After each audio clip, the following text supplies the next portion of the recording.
దేవుని పరిశుద్ధమైన నామమునకు మహిమ కలుగును గాక. కూడి వచ్చిన మీకు అందరికి వందనాలు. ఈ సమయమందు దేవుని దాసులు నాన్నగారు దేవుని వాక్యం అందిస్తారు.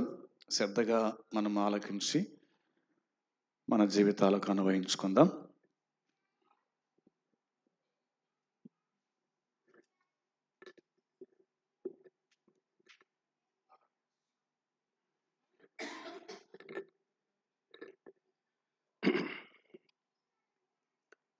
ప్రియులారా, దేవుని గ్రంథములో నుంచి కొన్ని మాటలు చదువుకొని జ్ఞాపకం చేసుకుందాం. మన వాక్య ధ్యానం కొరకై అదే లూకాసు వార్త 2వ అధ్యాయము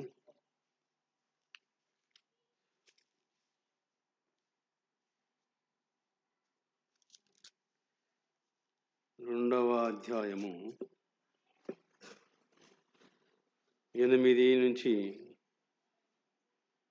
12 వచనాలు చదువుకుందాం. ఆ దేశములో కొందరు గొర్రెల కాపరులు పొలములో ఉండి రాత్రివేళ తమ మందను కాచుకొనుచుండగా ప్రభుదూత వారి యొద్దకు వచ్చి నిలిచెను. ప్రభువు మహిమ వారి చుట్టూ ప్రకాశించినందున వారు మిక్కిలి భయపడిరి.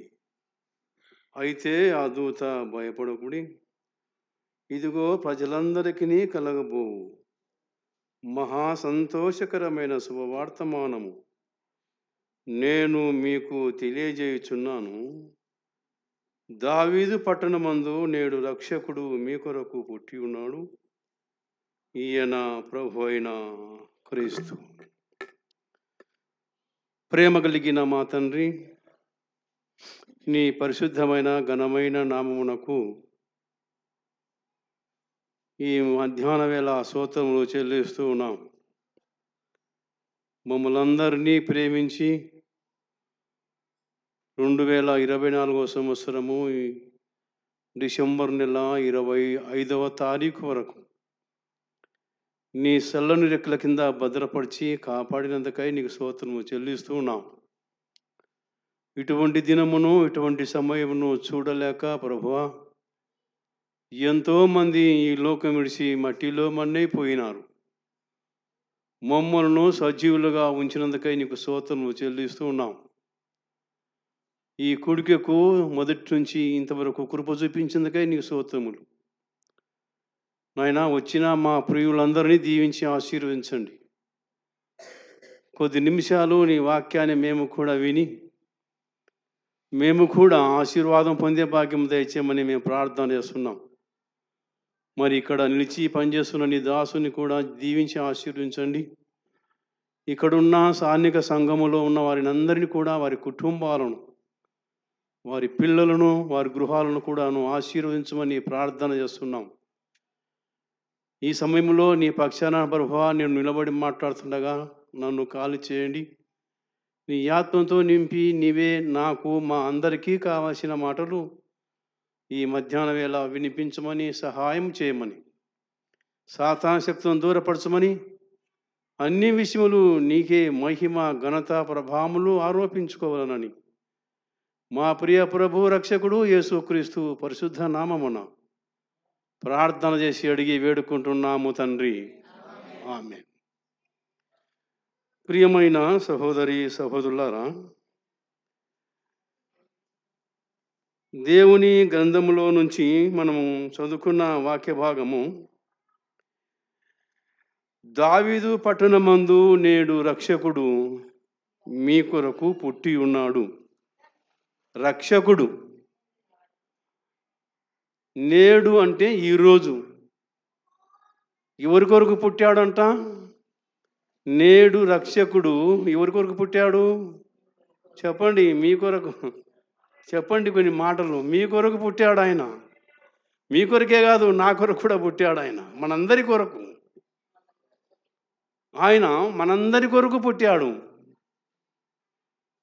ఆయన నిన్ను నన్ను మనందరినీ రక్షించనీకి పుట్టాడు ఆయన.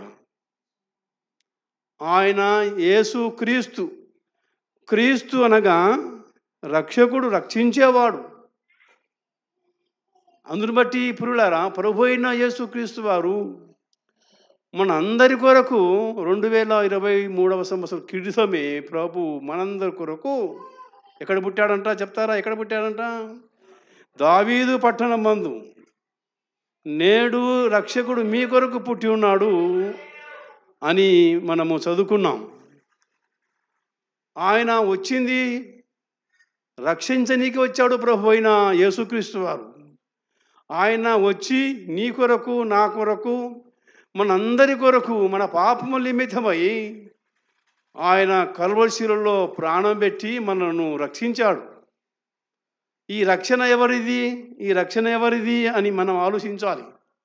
ఈ రక్షణ నీది కాదు, నాది కాదు, ఎవరిది కాదు. నేను కొన్ని మాటలు రక్షణ గురించి చెప్తా.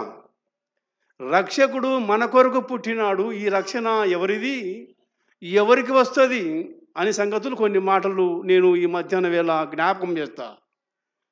తిప్పండి కీర్తన గ్రంథం, తిప్పండి కీర్తన గ్రంథము,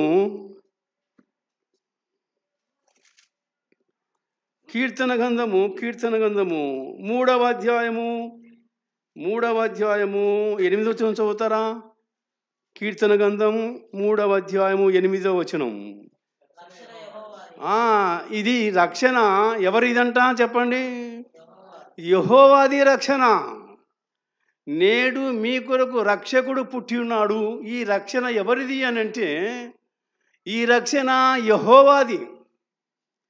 యెహోవా తన ప్రాణమును పెట్టి, యేసుక్రీస్తు తన ప్రాణమును పెట్టి రక్షణ సిద్ధం చేశాడు. ఇది నీది కాదు, రక్షణ ఎవరిది కాదు, ఎవరిది కాదండి. ఈ ప్రపంచంలో పుట్టిన వారందరూ కూడా రాజులది కాదు, ఎవరిది కాదు. కానీ ఈ రక్షణ ఎవరిదంట? ఇది రక్షణ ఎవరిది అని అంటే, రక్షణ యెహోవాది, దేవునిది. ఇది రక్షణ. ఈ రక్షణ మనకు కావాలనుకుంటే రక్షణ వస్తుంది, వద్దనుకుంటే రక్షణ రాదు. కావాలనుకుంటే రక్షణ వస్తుంది, వద్దనుకుంటే రక్షణ రాదు. ఈ రక్షణ అనేది యెహోవాది. నేను మీకు ఒక మాట మీకు జ్ఞాపకం చేసుకోండి. ఈ రక్షణ గురించి కొన్ని మాటలు మనము జ్ఞాపకం చేసుకుంటే, అదే కీర్తన గ్రంథము ఈ రక్షణ ఎవరికి వస్తుంది అని ఆలోచిస్తే కనపడుతుందండి. కీర్తన గ్రంథములోనే 12వ అధ్యాయము 6వ వచనం చదువుతారా? 5 చదువుతారా? కనపడతా ఉంది. 5 చదవండి. బాధపడు వారికి చేయబడిన బలాత్కారమును బట్టి, దరిద్రుల నిటురుపులను బట్టి నేను ఇప్పుడే లేచెదను. ఇదండి మనకు ఇది కావాలి. రక్షణ ఎవరిది అంట? రక్షణ ఎవరిది అంటే, ఈ రక్షణ యెహోవాది, దేవునిది. ఈ రక్షణ అంటే, ఈ రక్షణ గురించి మనం ఆలోచిస్తే, రక్షణ కోరుకోని వారికి ఏమంట? రక్షణ కోరుకోవాలి. మనం పాట పాడుకునేంత మాత్రమే రక్షణ మనకు రాదండి. పాట పాడతారు, రక్షకుండు దయించినాడట మన కొరకు పరమా రక్షకుండు దయించినాడట. రక్షకుండు దయించినాడు రారె గొల్లబోయులారా. రక్షకుండు దయించినాడు రారె గొల్లబోయులారా. తక్షణమున మోయి మనని రీక్షణ ఫలముందుదాము. రక్షకుండు దయించినాడట మన కొరకు పరమా రక్షకుండు ఉదయించినాడట. రక్షకుండు ఉదయించాడు, వాస్తవమే. ఈ రక్షణ ఎవరిది అంటే, రక్షణ యెహోవాది, దేవునిది. ఇది రక్షణ. ఈ రక్షణ ఎవరికి వస్తుంది అంటే, రక్షణ కోరుకునే వారికి వస్తుందండి. అంతే కదా? రక్షణ కోరుకునే వారికి రక్షణ వస్తుంది, కానీ కోరుకొని వారికి రక్షణ కోరుకోవాలి. రక్షణ ఎవరు కోరుకుంటారో వారికి రక్షణ వస్తుంది, కోరుకొని వారికి రక్షణ రాదు. ఈ లోకంలో ఎంతమంది రక్షణ కోరుకోలేక చాలామంది ఉన్నారు ప్రపంచంలో. నీవు నేను కోరుకున్నావు, ప్రభువా నన్ను రక్షించు, పాపములో నుండి నన్ను విడిపించు, నా పాపాలు క్షమించు, నువ్వు రక్షకుడు కనుక నిన్ను నేను నమ్ముకుంటున్నా, ప్రభువా నన్ను నీవు రక్షించు అని కోరుకునాలండి. కోరుకునే వారికి రక్షణ వస్తుంది. కోరుకుంటే రక్షణ ఒక పాట పాడినంత మాత్రమే రక్షణ రాదండి. నీకు రాదు, నాకు రాదు, ఎవరికి రాదు. దేశంలో ఎంతోమంది, ఈ దినములో ఎంతోమంది ఈ పాటలు పాడేవారు దండిగా ఉన్నారు. అయినా రక్షణను కోరుకోరండి వాళ్ళు. రక్షణ కోరుకునే వారిది రక్షణ. ఈ రక్షణ యెహోవాది. అందుబట్టి మనం చదువుకున్నాం కదా, నేడు దావీదు పట్టణమందు రక్షకుడు మీ కొరకు పుట్టి ఉన్నాడు, మన కొరకు పుట్టి ఉన్నాడు. అంటే ఈ రక్షణ యెహోవాది. ఎట్లా వచ్చింది ఈ యొక్క రక్షణ అంటే, యేసుక్రీస్తు వారు ఈ భూలోకంలో జన్మించి మనందరి కొరకు, మన పాపాల కొరకు, అందరి కొరకు శిలువలో బలి అయిపోయి రక్తాన్ని కార్చి రక్షణను ఆయన సిద్ధం చేశానన్నమాట. ఆ రక్షణ మనకు రావాలంటే, లేక ఈ రక్షణ నీకు రావాలంటే ఏం చేయాలి చెప్పండి? రక్షణను కోరుకోవాలండి. ఇప్పుడు అంగడికి పోతాం. అంగడికి వెళ్ళిన తర్వాత మనం వెళ్ళిపోయి అంగటి ముందర కూర్చుంటే, అంగటి ముందర నిలబడితే మనకు ఇస్తారా చెప్పండి? ఇస్తారా? ఒక అంగటి ముందర కూర్చుంటే మనకు ఏదైనా వస్తువు ఇస్తారా? మనం ఏం చేయాలి చెప్పండి? మనం అంగటి కాడికి వెళ్ళిపోయి, అయ్యా నాకు ఫలాని వస్తువు ఇయ్యమని కోరుకుంటే ఇస్తారు, అంతే. లేకుంటే తీసి ఇవ్వరు. మనకి ఏది అవసరమో తెలియదు. అందుకే అదేవిధంగా రక్షణ కోరుకునే వారికి మాత్రమే రక్షణ వస్తూ ఉంది. పాట పాడితే రక్షణ రాదు, కానుకలు ఇస్తే రక్షణ రాదు, ఏమి చేసినా రక్షణ రాదు, తపస్సు చేసినా రక్షణ రాదు, దాన ధర్మం చేసినా రక్షణ రాదు, గోదానం చేసినా, భూదానం చేసినా, ఏ దానం చేసినా రక్షణ రాదండి. ఇది రక్షణ యెహోవాది. దేవుడు సిద్ధపరిచాడు మన కొరకు. ఈ రక్షణ ఎవరిది? యెహోవాది. ఈ రక్షణ కోరుకునే వారికి మాత్రమే రక్షణ వస్తుంది. ఇంకా చూడండి, ఇంకా కొన్ని మాటలు ఈ రక్షణ గురించి కొన్ని మాటలు మీకు జ్ఞాపకం చేస్తుంది. రక్షణ కోరుకోవాలంటే ఏం చేయాలో ఒక మాట నేను జ్ఞాపకం చేస్తుంది. రోమాపత్రిక 9వ అధ్యాయం చెప్పండి. రోమాపత్రిక 9వ అధ్యాయము చదువుతారా? 9వ అధ్యాయము రోమాపత్రిక 9:10 వచనం. 9:10 వచనం. అయ్యా, రోమాపత్రిక 9వ అధ్యాయము 10వ వచనం. 10వ వచనం 10వ అధ్యాయము 9వ వచనం. 10వ అధ్యాయం 9వ వచనం.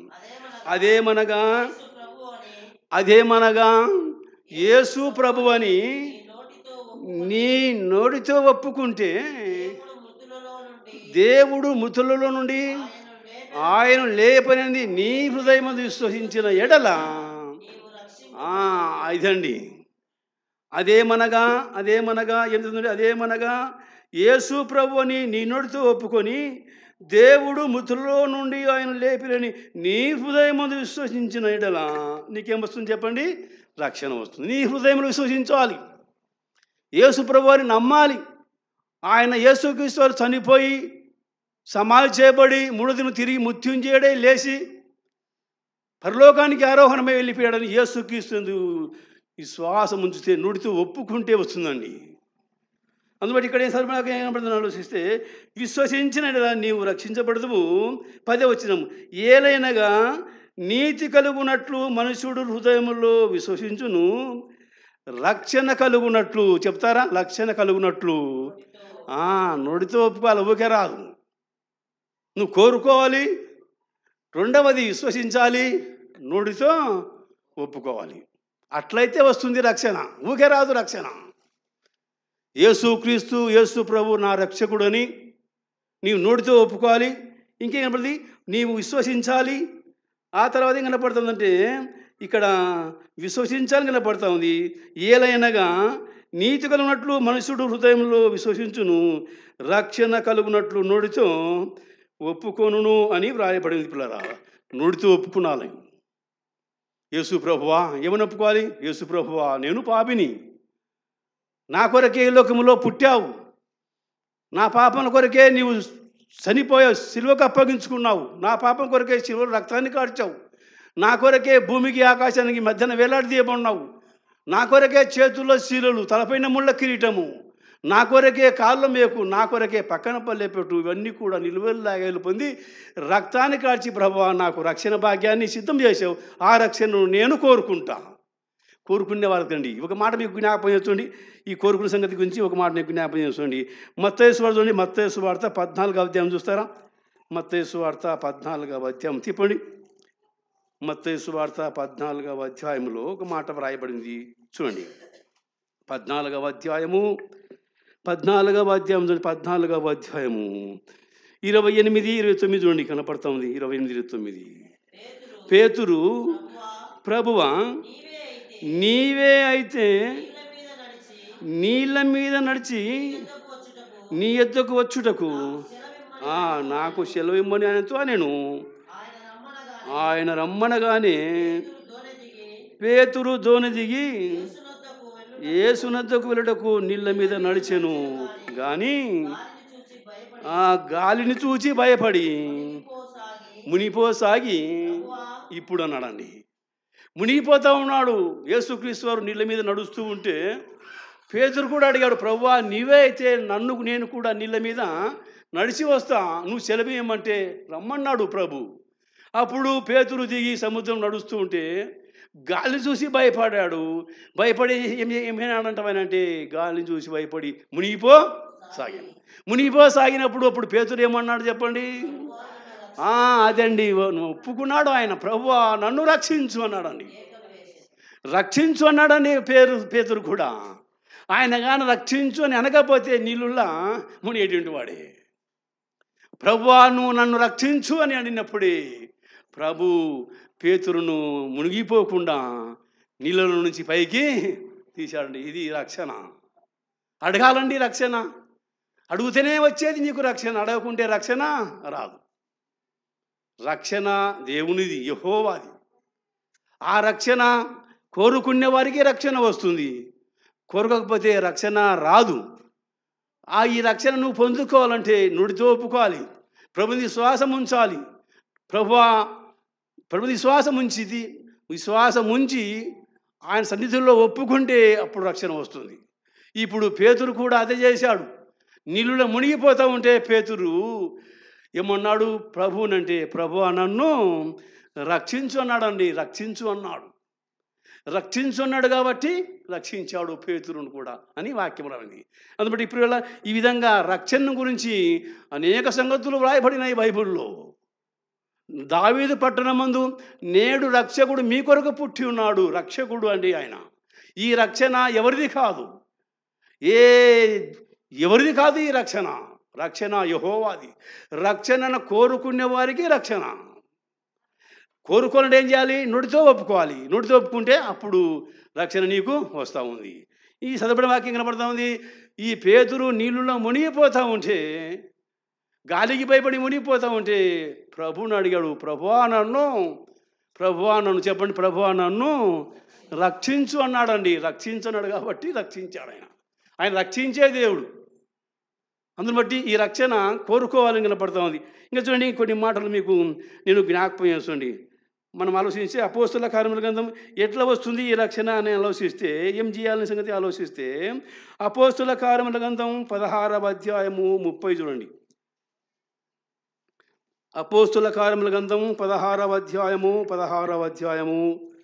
30 వచనం చూస్తారా? 16వ అధ్యాయము 30 వచనములో 16వ అధ్యాయ అపోస్తుల కార్యములు 16:30.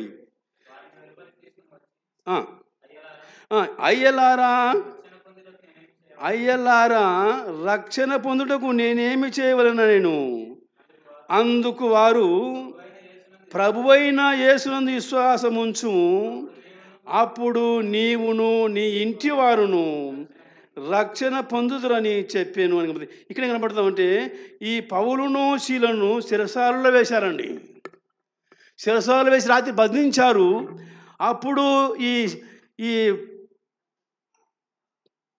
అప్పుడు ఈ పౌలు శీలలు అర్ధరాత్రి వేళ లేచి దేవునికి ప్రార్థన చేస్తూ ఉన్నారు. వాళ్ళు ప్రార్థన చేస్తున్నారు, ఇంకోటి ప్రార్థన చేస్తున్నాడు, ఇంకోటి పాటలు కూడా పాడుతున్నాడు.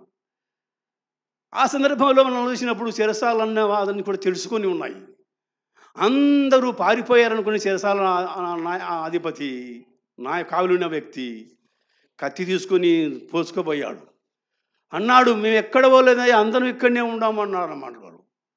అందును బట్టి ఇక్కడ ఈ చదవడం అని అంటూ అయ్యలారా ఏమంటే, అయ్యలారా రక్షణ పొందుటకు నేనేమి చేయాలి? రక్షణ పొందుటకు టెంకాయలు కొట్టాల్సిన అవసరం లేదు, ఊదకడ్డిని ముట్టాల్సిన అవసరమూ లేదు, దానధర్మం చేయాల్సిన అవసరం లేదు. ఏం కనపడుతుంది ఇక్కడ? అయ్యలారా ప్రభు అయిన యేసునందు విశ్వాసం ఉంచుము, విశ్వాసం ఉంచితే నీకు రక్షణ.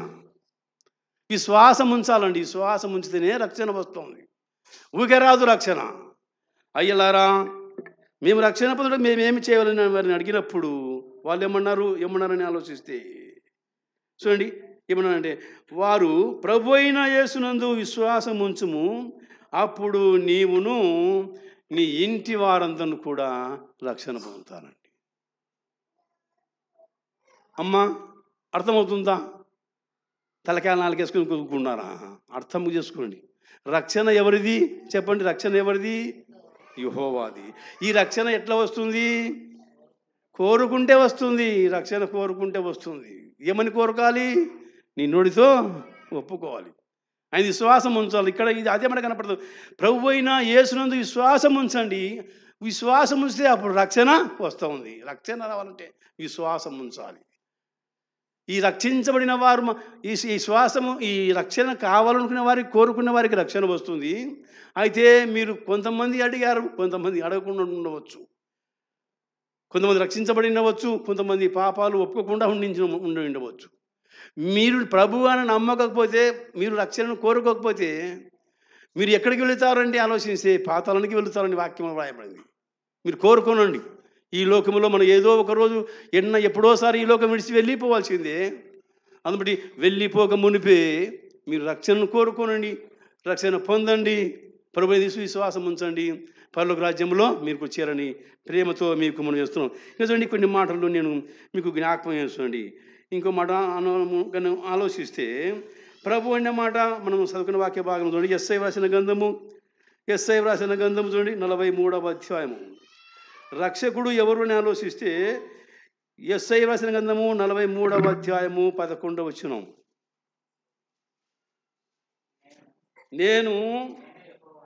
నేనే యెహోవాను,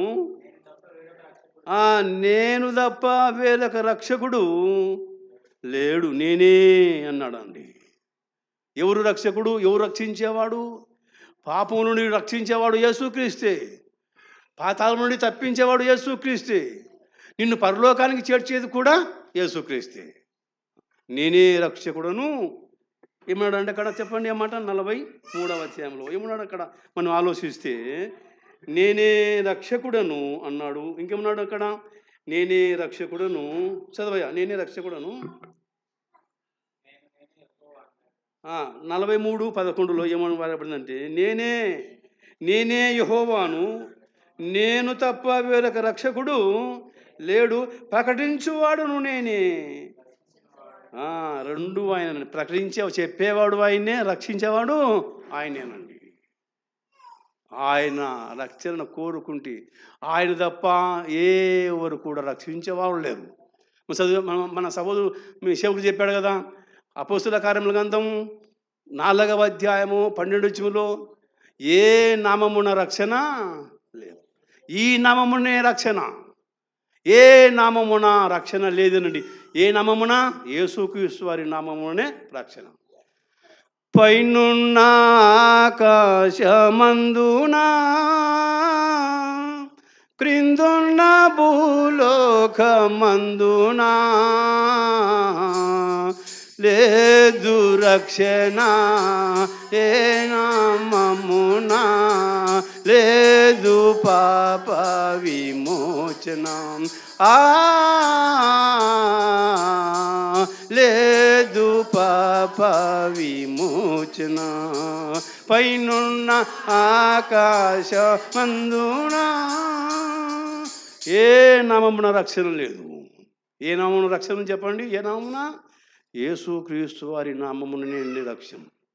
ఈ నామమునే రక్షించబడాలి. కానీ ఈ నామమునే విశ్వాసం ఉంచాలి కానీ, ఈ నామమునే నీ పాపాలు ఒప్పుకోవాలి కానీ, ఏ నామమున ఏమి చేసినా ఏమి లాభమో లేదండి. అందుని బట్టి ఇప్పుడు ఆయనే రక్షకుడు అన్నాడండి. నేనే రక్షకుడను. 11 కనపడుతుంది, 43 11 కనపడుతూ ఉంది.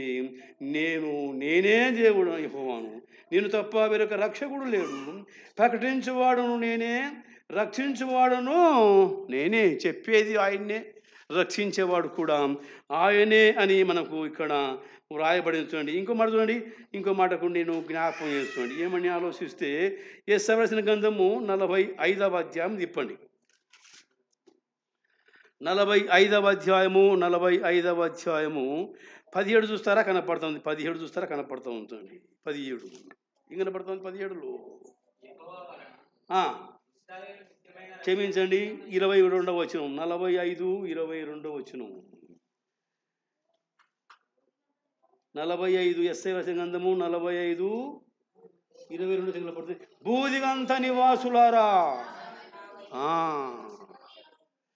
బూదిగంత నివాసులారా, నా వైపు చూసి రక్షణ పొందండి. దేవుడును నేనే, మరి ఏ దేవుడు లేడు.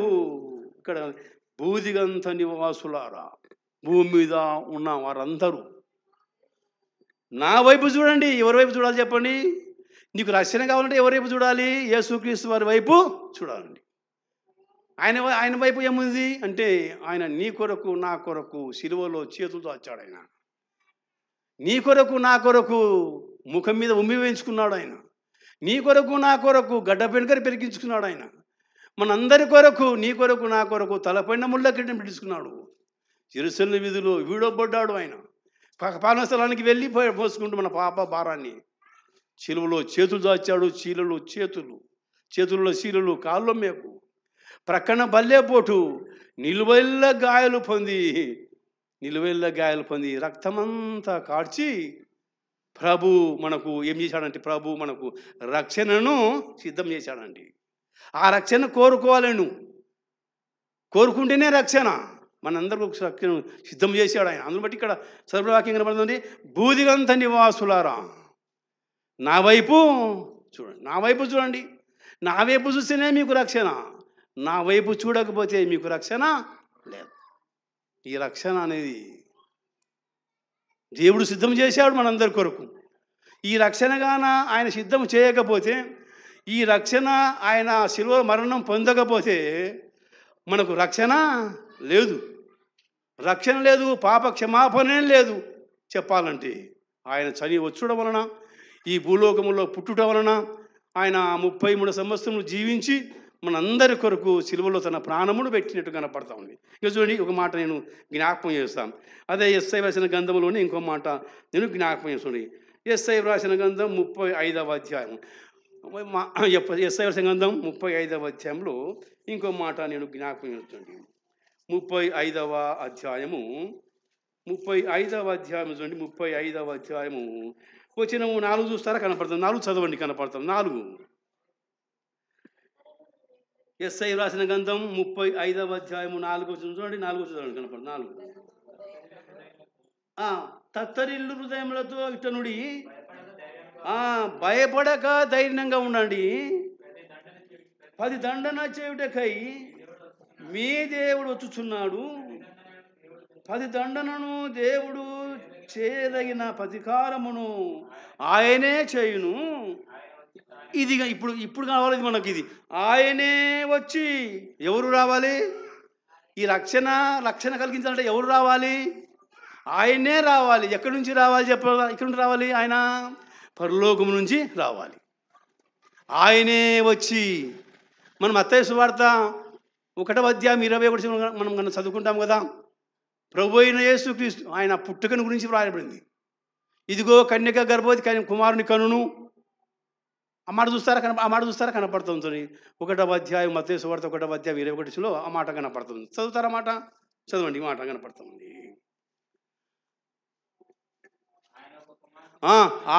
ఆమె ఒక కుమారుని కనును, తన ప్రజలను వారి పాపము నుండి ఆయనే రక్షించును గనక ఆయనే అండి, ఆయనే, ఈయననే ఆయన. ఎక్కడున్న దేవుడు? ఆయనే అంటే ఆయన పరలోకములో ఉన్న దేవుడు. ఆయననే ఈయననే యేసుక్రీస్తు అండి. ఇక్కడ ఏం కనపడుతుంది ఆలోచిస్తే, ఆయన వచ్చి తానే మిమ్మును చెప్తారా, మిమ్మును రక్షించును. యెషయా రాసిన గ్రంథము 35వ అధ్యాయము 4వ కింది భాగంలో, ఆయనే వచ్చి తానే మిమ్మును రక్షించును, గుడ్డి వారి కన్నులు తెరుచుటకును. చూసారా, గుడ్డి వారి కన్నులు తెరుచుటకును, చెవిటివారి చెవులను వినబడును, కుంటివాడు దుప్పివలే గంతులు వేయును, మూగవాని నాలుక పాడును. ఆయనే రావాలండి. ఆయన వచ్చాడు ఈ లోకానికి. ఏం చేశాడు అని ఆలోచిస్తే, గుడ్డి వారికి నీ చూపునిచ్చిన వాడండి ఆయన. ఎవరన్నా ఇచ్చారా? దేవతలు దేవుని వారు ఉన్నారు, కానీ ఎవరన్నా పుట్టినప్పటి నుంచి గుడ్డివాడుగా ఉన్నవాడిని కన్నులు తెరిచారా? ఎక్కడ లేదండి. ఆయనే వచ్చి తానే మిమ్మల్ని రక్షించును, గుడ్డివారి కన్నులు తెరచుటకును, చెవిటివారి చెవులు వినబడును, కుంటివాడు దిప్పువలే గంతులు వేయును, మూగవాని నాలుక పాడును. ఆయనే రావాలి. ఆయన వచ్చినందుకే గుడ్డి వారికి చూపు, కుంటి వారికి కాళ్ళు, చనిపోయిన వారిని లేపాడు, మూగవారిని మాట్లాడించాడు, కుంటివారు దుప్పులలో ఎగిరి గంతులేశారు. ఆయన వచ్చి మిమ్మల్ని రక్షించాడు అని కనపడుతుంది. ఆయన రాకుంటే మనకు రక్షణ లేదండి. అందును బట్టి రక్షకుడు దయించినాడు అని మనం పాట పడుకుంటాం. ఆయన రాకపోతే మనకు రక్షణ లేదు, ఆయన రాకపోతే మనకు విమోచన లేదు. ఆయన మన కొరకు వచ్చి భూలోకంలో 33 సంవత్సరాలు జీవించి మన కొరకు చనిపోకపోతే మనకు రక్షణనే లేదు. అందును బట్టి ఈ రక్షణ ఎవరిదని చదువుకున్నాం మనము? ఈ రక్షణ యెహోవాదే అండి. ఆయన మన కొరకు సిద్ధం చేసిన దేవుడు కనపడుతుంది.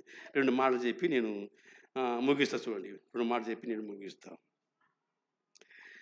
ఏమని ఆలోచిస్తే, తిమోతి పత్రిక 1వ అధ్యాయం, మొదటి పత్రిక, తిమోతి రాసిన పత్రిక 1వ పత్రిక, మొదటి పత్రిక 4:10 చూసారా? కనపడుతుంది. 4:10 చూడండి, ముగించుకుందాం. 4:10 అపోస్తలుడైన పౌలు తిమోతికి రాసిన మొదటి పత్రిక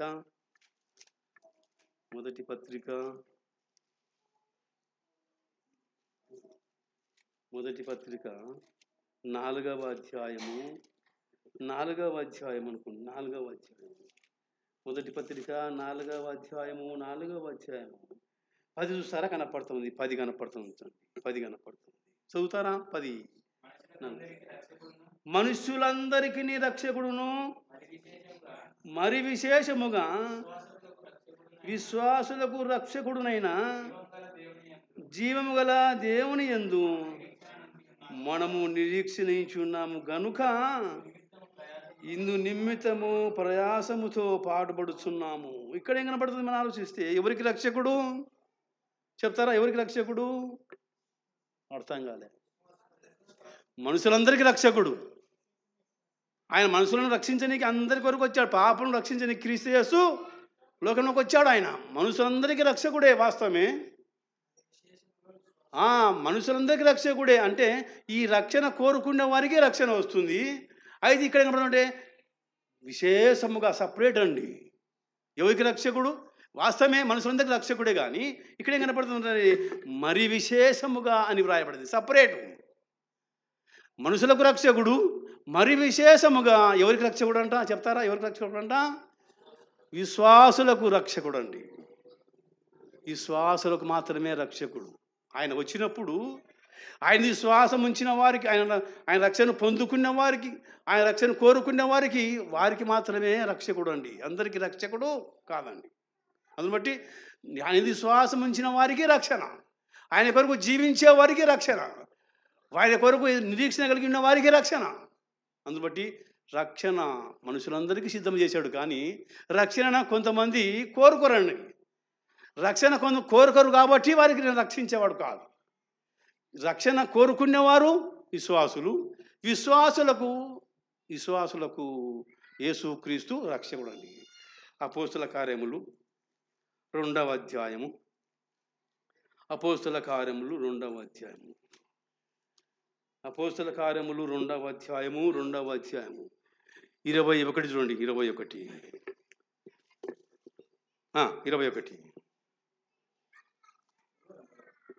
చదవండి, చెప్తూనే ఉండదు కదా.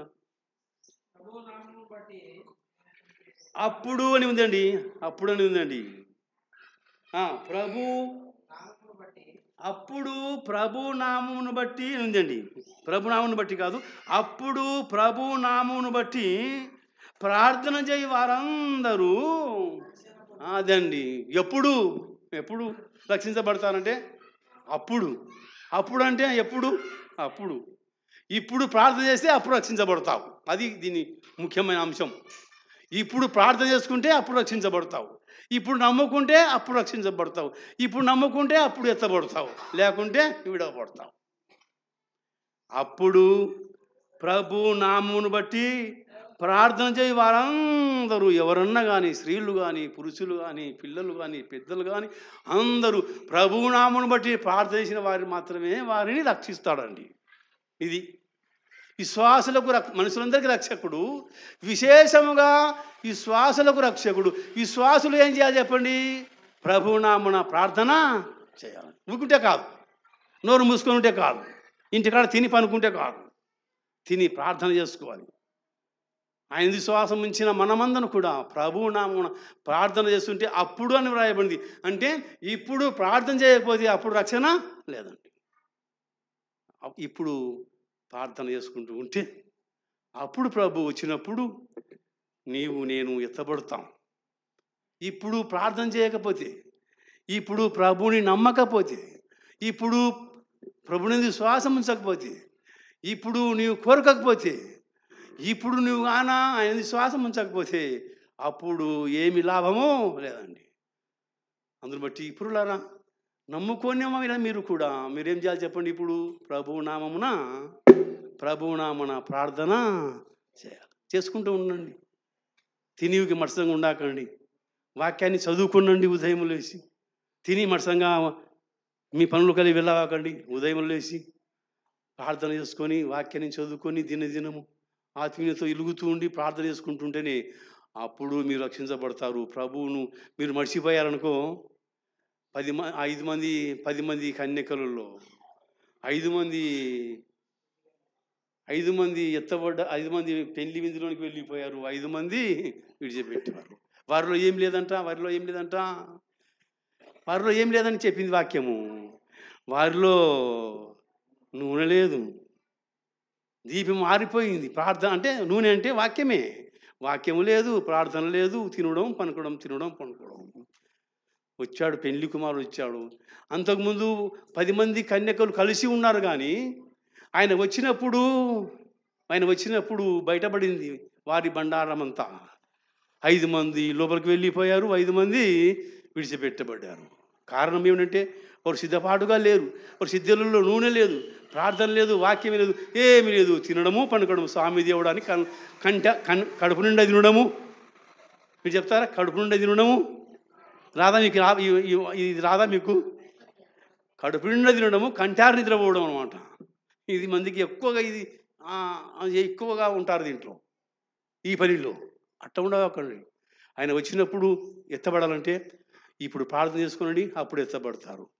ప్రభు వచ్చినప్పుడు 10 మంది కన్యకలలో 5 మంది విడిచిపెట్టబడారు, 5 మంది లోపలికి వెళ్ళిపోయారు. బుద్ధిగాల కన్యవా, బుద్ధి లేని కన్యవా, బుద్ధి లేకపోయినా వదిలివేయబడెదవు. బుద్ధి లేకపోయినా వదిలివేయబడెదవు. యేసు ప్రభుని రాకడా ఏ వేళ వచ్చును? యేసు వాక్య ధ్యానముతో నే మరకనే యుందము. యేసు ప్రభుని రాకడా వస్తాడు ఆయన. యేసుప్రభు వాక్యాన్ని మరవకుండా చదువుకుంటూ ప్రార్థన చేసుకునండి. అప్పుడు మీరు ఎత్తబడతారు, లేకుంటే విడవబడతారు. మీరు విడవబడాలనుకుంటే, మీరు ఎత్తబడాలనుకుంటే ప్రార్థన చేసుకోండి, విడవబడాలనుకుంటే మరసంగా తిని పనుకోండి. దేవుడి కొద్ది వాక్యం మనందరి కొరకు దీవించున్నాడు.